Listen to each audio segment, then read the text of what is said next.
అందరికీ నమస్కారం. కాళేశ్వరంపై హైకోర్టు తీర్పు ఏమిచ్చింది?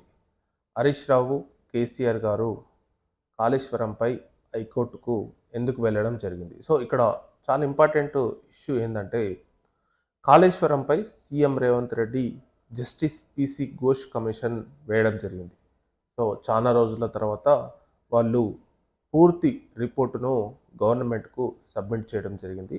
సో, ఆ రిపోర్టును అసెంబ్లీలో గూడా రేవంత్ రెడ్డి గారు బయట పెట్టడం జరిగింది. సో, ఆ రిపోర్ట్‌లో ఖచ్చితంగా కాళేశ్వరంలో అవినీతి జరిగిందని ఒక నిర్ధారణకు మాత్రం రావడం జరిగింది. సో, దీనిపై చర్యలు ఎలా ఉంటాయి అనే ఆలోచనప్పుడు సీఎం రేవంత్ రెడ్డి గారు అనూహ్యంగా జస్టిస్ పీసీ ఘోష్ రిపోర్ట్ ఆధారంగా కాళేశ్వరం పై అవకతవకలకు సెక్షన్ 6 ప్రకారం అంటే సిబిఐలోని సెక్షన్ 6 ప్రకారం సిబిఐకి ఈ కేసు అప్పగించడం జరిగింది. సో, అంతకుముందే హరీష్ రావు, కేసీఆర్ గారు హైకోర్టులో ఒక పిటిషన్ వేయడం జరిగింది.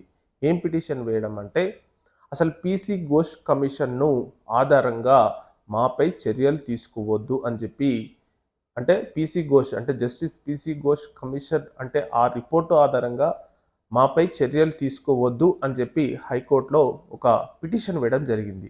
కాకుంటే ఇక్కడ ఒకటేందంటే హైకోర్టు కూడా చెప్పడం జరిగింది. వాళ్లకు అనుకూలంగా తీర్పు ఇవ్వడం జరిగింది. ఎవరికి? హరీష్ రావుకు, కేసీఆర్‌కు అనుకూలంగా తీర్పు ఇవ్వడం జరిగింది. ఏమని చెప్పిందంటే, పీసీ ఘోష్ కమిషన్ ఆధారంగా మీరు చర్యలు తీసుకోవద్దు అని చెప్పి హైకోర్టు ఒక తీర్పు అయితే ఇవ్వడం జరిగింది. ఇక్కడ రేవంత్ రెడ్డి కౌంటర్ అఫిడవిట్‌గా హైకోర్టుకు ఏమని చెప్పాడంటే, ఎన్‌డీఎస్ ఆధారంగా అంటే నేషనల్ డ్యామ్ సేఫ్టీ రిపోర్టు ఇచ్చిన ఆధారంగానే కాళేశ్వరంపై అంటే కాళేశ్వరంపై చర్యలు ఉంటాయని చెప్పి హైకోర్టుకు మాత్రం అఫిడవిట్ వేయడం జరిగింది. సో, ఇక్కడే మరి నేషనల్ డ్యామ్ సేఫ్టీ రిపోర్టు ఏమిచ్చింది? అసలు కాళేశ్వరంపై ఇది పూర్తిగా సెంట్రల్ గవర్నమెంట్ సంస్థ. మరి ఈ సంస్థ ఏమిచ్చిందంటే, మీరు ఇక్కడ చూడొచ్చు, ఇది పూర్తిగా ఇంజనీరింగ్ మిస్‌మేనేజ్‌మెంట్ అని ఇచ్చింది.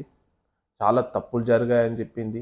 చాలా అవకతవకలు జరిగాయని చెప్పి ఎన్‌డీఎస్ రిపోర్ట్ కూడా ఇవ్వడం జరిగింది. సో, ఈ రిపోర్టు ఆధారంగా ఇప్పుడు సిబిఐకి ఎన్‌డీఎస్ రిపోర్ట్ ఆధారంగానే కాళేశ్వరంపై అవకతవకల గురించి విచారణ చేయాల్సిందిగా సిబిఐకి మాత్రం కేసు ఇవ్వడం జరిగింది. మరియు సిబిఐ కూడా ఎక్నాలెడ్జ్ చేయడం జరిగింది. మరి సిబిఐ మరి త్వరలోనే దీనిపై పూర్తి విచారణ చేపడుతుందా లేదా అనేది ఇంకనైతే అఫీషియల్‌గా మాత్రం రాలేదు. సో, ఎందుకంటే సిబిఐ అఫీషియల్‌గా కేసు బుక్ చేయాల్సి ఉంటుంది. ఎందుకంటే ఎన్‌డీఎస్ రిపోర్ట్‌ను వాళ్ళు కూలంకుషంగా పరిశీలించాల్సి ఉంటుంది. సో, ఎన్‌డీఎస్ రిపోర్ట్‌లో ఏముంది?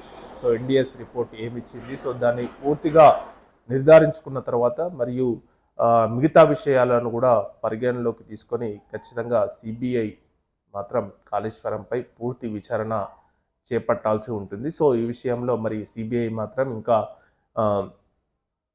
స్టేట్ గవర్నమెంట్ నుంచి మాకు లెటర్ వచ్చిందని చెప్పి ఎక్నాలెడ్జ్ చేసింది, కానీ మరి త్వరలో మేము విచారణ చేపడుతున్నాం. సో, వీరిపై అసలు వాట్ ఈజ్ వాట్ అనేది ఇంకా నెక్స్ట్ స్టెప్ అనేది సిబిఐ నుంచి ఇంకా అప్డేట్ రాలేదు. మరి త్వరలో వస్తుందా అనేది చూడాలి. సో, ఈ విషయం మాత్రం కొంచెం ఉత్కంఠగా ఉండేది. సో, ఇప్పుడే అసలైన విషయం ఏంటంటే, కవిత గారు ప్రెస్ మీట్ పెట్టి ఖచ్చితంగా కాళేశ్వరంలో అవకతవకలు జరిగాయని చెప్పి ఒక బాంబు పేల్చడం జరిగింది. సో, అక్కడ ఇంపార్టెంట్ విషయం ఏంటంటే, నీటిపారుదల శాఖ మంత్రి హరీష్ రావు గారు ఉన్నప్పుడు కాళేశ్వరంలో మెగా ప్రాజెక్టు అంటే కాళేశ్వరం కట్టింది mega project. So, mega project నుంచి భారీగా ముడుపులు తీసుకొని ఆ ముడుపులను అప్కమింగ్ అప్పట్లో జరిగే ఎమ్మెల్యేలకు ఫండ్గా ఇచ్చాడని చెప్పి డైరెక్ట్గా ఓపెన్గా కవిత ఒక స్టేట్మెంట్ మాత్రం ప్రెస్ మీట్లో ఇవ్వడం జరిగింది. మరి సిబిఐ ఈ స్టేట్మెంట్ ఆధారంగా కవితను విట్నెస్గా అంటే సాక్షిగా విచారించే అవకాశం కూడా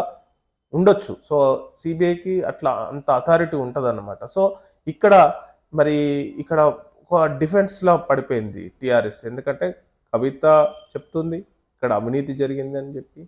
మరి మెగా ఇంజినీరింగ్ ప్రాజెక్ట్ వాళ్ళు ఇట్లా ముడుపులు ఇచ్చారని చెప్పి చెప్తుంది. మరి కాంగ్రెస్ గవర్నమెంట్ కూడా ఇందులో అవకతవకలు జరిగాయని చెప్తుంది. సో మరి దీనిపై పూర్తిగా మరి సిబిఐ ఎప్పుడు విచారణ ప్రారంభిస్తుంది, అసలు ఎప్పుడు దీనిపై పూర్తి దర్యాప్తు పూర్తవుతుంది, ఎంతమంది బయటకు వస్తారు, అసలు నిజంగా 92,000 కోట్ల ప్రాజెక్టు, ఇంత పెద్ద ప్రాజెక్టు ఇప్పుడు తెలంగాణకు ఎంత ప్రజెంట్గా అవసరం అవుతుంది. సో 92,000 కోట్ల ప్రాజెక్ట్ అంటే మరి ఎంతమంది రైతులకు అవసరం అవుతుంది, సో దానివల్ల ఉపయోగాలు ఏమైనా జరిగాయా? సో ప్రజెంట్గా మొన్న వర్షాలు వచ్చినప్పుడు అన్ని ప్రాజెక్టులు మాత్రం నిండడం జరిగింది. సో మొన్న ఎల్లంపల్లి కూడా నిండడం జరిగింది.